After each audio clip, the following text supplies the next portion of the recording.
નમસ્કાર. દિવસભરના તાજા સમાચારોમાં તમારું સ્વાગત છે. તમારી સાથે હું છું પિનલગીરી ગોસ્વામી. સમાચારો વિસ્તારથી જાણીએ એ પહેલા મહત્વના સમાચારો ઉપર એક નજર.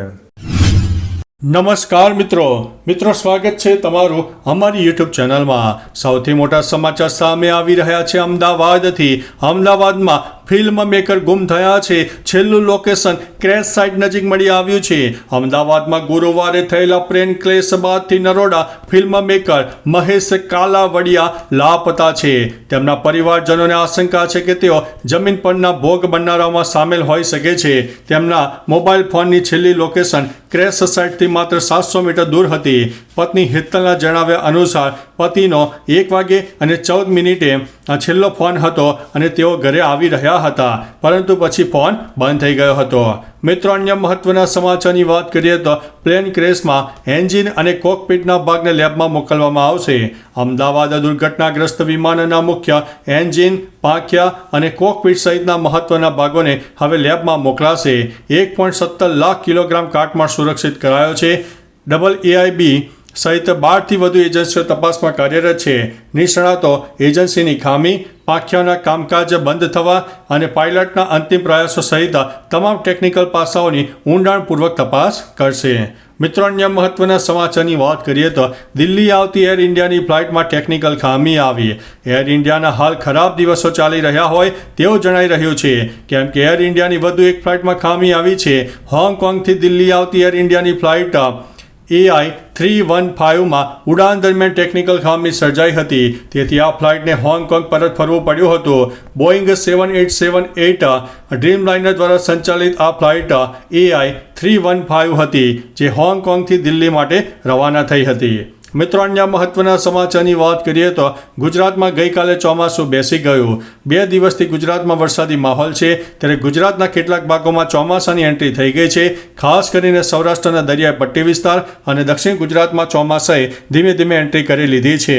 મહત્વનું છે કે આજે અમરેલી, ભાવનગર, ભરૂચ, સુરત, તાપી, નવસારી, ડાંગ, વલસાડમાં અતિભારે વરસાદ થઈ શકે છે. આ જિલ્લામાં વરસાદનું ઓરેન્જ એલર્ટ આપવામાં આવ્યું છે. સાથે મોરબી, રાજકોટ, જૂનાગઢ, ગીર સોમનાથ, બોટાદ, સાબરકાંઠા, અરવલ્લી, આણંદ, વડોદરા, છોટાઉદેપુર, નર્મદામાં પણ ભારે વરસાદ થઈ શકે છે. મિત્રો, અન્ય મહત્વના સમાચારની વાત કરીએ તો મોદી સરકારનો મોટો નિર્ણય. કેન્દ્ર સરકારે વસ્તી ગણતરી માટે જાહેરનામું બહાર પાડ્યું છે. 2027માં વસ્તી ગણતરી 2 તબક્કામાં પૂર્ણ થશે.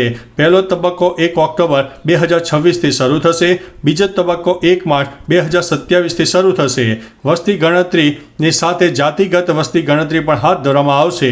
કોવિડને કારણે 2021માં વસ્તી ગણતરી થઈ શકી નહોતી.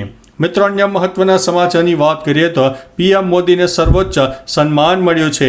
સાયપ્રસમાં PM મોદીને દેશનું સર્વોચ્ચ નાગરિક સન્માન આપવામાં આવ્યું છે. PM મોદીને સાયપ્રસના રાષ્ટ્રપતિ દ્વારા grand cross of the order of Makarios III એનાયત કરવામાં આવ્યું છે. સાયપ્રસનું સર્વોચ્ચ સન્માન પ્રાપ્ત કરવા પર મોદીએ કહ્યું છે કે હું આ સન્માન નમ્રતાથી સ્વીકારું છું. આ મારો અને ભારતનો આદર છે. આ 140 કરોડ ભારતીયોનું સન્માન છે.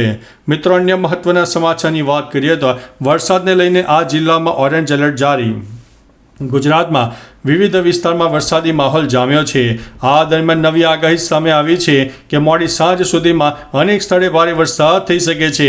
ભાવનગર, અમરેલી, રાજકોટ, જૂનાગઢ, પોરબંદર, દેવભૂમિ દ્વારકા, ગીર સોમનાથ, દીવ, સુરત, ભરૂચ, નવસારી, વલસાડ, દમણ, દાદરા અને નગર હવેલી સામેલ છે. આ જિલ્લામાં ભારે વરસાદનું ઓરેન્જ એલર્ટ પણ આપી દેવામાં આવ્યું છે. મિત્રો, અન્ય મહત્વના સમાચારની વાત કરીએ તો અમારા ફાઇટર ગોપાલ ઇટાલિયા છે તેવું કેજરીવાલે જણાવ્યું છે. આપના અરવિંદ કેજરીવાલે વિસાવદરની જનતાને સંબોધન કર્યું હતું, જેમાં તેમણે કહ્યું છે કે હું દિલ્હીથી વિસાવદરના લોકોને સેલ્યુટ કરવા માટે આવ્યો છું. વિસાવદરની જનતાએ 20 વર્ષથી ભાજપનો ધારાસભ્ય નથી બનાવ્યો, એટલે ભાજપ સત્તાના જોરે આ જનતાને હરાવવા માગે છે. જનતા જેને જીતાડે, ભાજપના લોકો તેને ખરીદી લે છે. અમે આ વખતે અમારા ફાઇટર ગોપાલ ઇટાલિયાને અહીંયા ઉતાર્યા છે, જેને કોઈ ખરીદી નહીં શકે. મિત્રો, અન્ય મહત્વના સમાચારની વાત કરીએ તો ઈરાન ટ્રમ્પને મારી નાખવાની યોજના બનાવી રહ્યું છે. ઇઝરાયેલના પીએમ નેતન્યાહુએ એક મોટો દાવો કર્યો છે. તેમણે કહ્યું છે કે અમેરિકી રાષ્ટ્રપતિ ડોનાલ્ડ ટ્રમ્પ ઈરાનના નંબર 1 દુશ્મન છે. ઈરાન ટ્રમ્પને મારવા માટે કામ કરી રહ્યું છે. ઇઝરાયેલી પીએમએ દાવો કર્યો છે કે તેઓ પણ ઈરાનના નિશાના ઉપર છે. તેમણે ઈરાનના પરમાણુ શસ્ત્રો સામેના યુદ્ધમાં પોતાને ટ્રમ્પના જુનિયર પાર્ટનર તરીકે ગણાવ્યા છે. મિત્રો, અન્ય મહત્વના સમાચારની વાત કરીએ તો અમરેલી અને રાજુલા પંથકમાં ધોધમાર વરસાદ પડ્યો. હવામાન વિભાગની આગાહી અનુસાર અમરેલી અને રાજુલા પંથકમાં ધોધમાર વરસાદ વરસ્યો. ઉલ્લેખનીય છે કે રાજુલા તાલુકાના ડુંગર સહિત આસપાસના ગામડામાં ધોધમાર વરસાદ ખાબકતા જળબંબાકારની પરિસ્થિતિનું નિર્માણ થયું. એટલું જ નહીં, ડુંગર ગામની સ્થાનિક નદીમાં પણ ઘોડાપૂર આવ્યું, જ્યારે ઘણી જગ્યાએ ગામોમાં પાણી ઘૂસી જતા જનજીવન અસ્તવ્યસ્ત થયું હતું. મિત્રો, અન્ય મહત્વના સમાચારની વાત કરીએ તો કોઝવે આખો પાણીમાં ગરકાવ થઈ ગયો. ભાવનગર પંથકમાં ભારે વરસાદ વરસ્યો. ભારે વરસાદને કારણે બુઢણાથી પાલીતાણા જવાના રોડ પર બનાવેલ કોઝવે આખો પાણીમાં ગરકાવ થઈ ગયો. આ ઉપરાંત મહુવા તાલુકાના બગદાણા પંથકમાં ધોધમાર વરસાદ પડતા બગડ નદી ગાડી તૂર બની. નદીના પાણી ગામમાં ઘૂસી જતા જનજીવન ઉપર માઠી અસર પડી છે. મિત્રો, અન્ય મહત્વના સમાચારની વાત કરીએ તો રાજ્યમાં ધોધમાર વરસાદ. મેઘરાજા રાજ્યમાં જોરદાર બેટિંગ કરી રહ્યા છે. આવામાં બપોર સુધીમાં ગુજરાતના અનેક વિસ્તારમાં વરસાદ થયો. ભાવનગર, અમરેલી જિલ્લામાં જોરદાર વરસાદ થયો. ગત 48 કલાકના આંકડા ઉપર નજર નાખીએ તો જેસરમાં સૌથી વધુ 9 ઇંચ, પાલીતાણામાં 8, મહુવામાં 7, ગારિયાધર, તળાજા, સિંહોર અને રાજુલામાં 3 ઇંચ, ઉમરગામ, ઉનામાં 1.22, સૂત્રાપાડામાં 1.14 ઇંચ વરસાદ નોંધાયો છે. આવનારા 5 દિવસ માછીમારોને દરિયો ન ખેડવા માટે પણ સૂચના આપી દેવામાં આવી છે.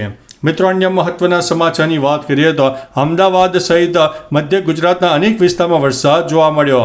હવામાન વિભાગની આગાહી અનુસાર અમદાવાદમાં વરસાદ જોવા મળ્યો. આણંદ સહિત વડોદરાના પણ અનેક ભાગોમાં વરસાદ જોવા મળ્યો.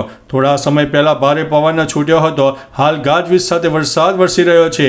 વેજલપુર, જોધપુર, સેટેલાઇટ, મકરબા વિસ્તારોમાં વરસાદ જોવા મળ્યો. સવારના સમયે પણ કેટલાક વિસ્તારોમાં હળવા મધ્યમ વરસાદી ઝાપટા થઈ ગયા હતા. મિત્રો, અન્ય મહત્વના સમાચારની વાત કરીએ તો વર્લ્ડ કપ 2025નો શેડ્યુલ જાહેર કરવામાં આવ્યો છે. આઈસીસીએ મહિલા વર્લ્ડ કપ 2025ના સંપૂર્ણ શેડ્યુલની જાહેરાત કરી છે.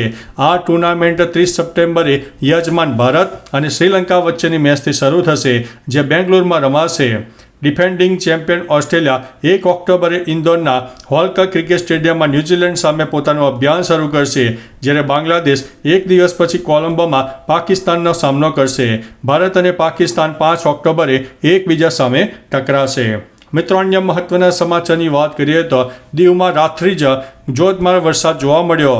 રાજ્યમાં હાલ વરસાદી માહોલ જામ્યો છે. દીવમાં રાત્રિના દરમિયાન જ ધોધમાર વરસાદ વરસ્યો. દીવ અને આસપાસના વિસ્તારોમાં વરસાદી માહોલ જામ્યો. વરસાદના આગમન સાથે લોકોને ગરમીમાંથી મોટી રાહત મળી. હાલ પણ દીવમાં ધીમી ધારે વરસાદ ચાલુ છે, જેના કારણે વાતાવરણ આહલાદક બન્યું છે. તો ચાલો મિત્રો, ફરીથી દેશ અને દુનિયાના સુપરફાસ્ટ સમાચાર લઈને મળતા રહીશો. ત્યાં સુધી અમને રજા આપશો. નમસ્તે.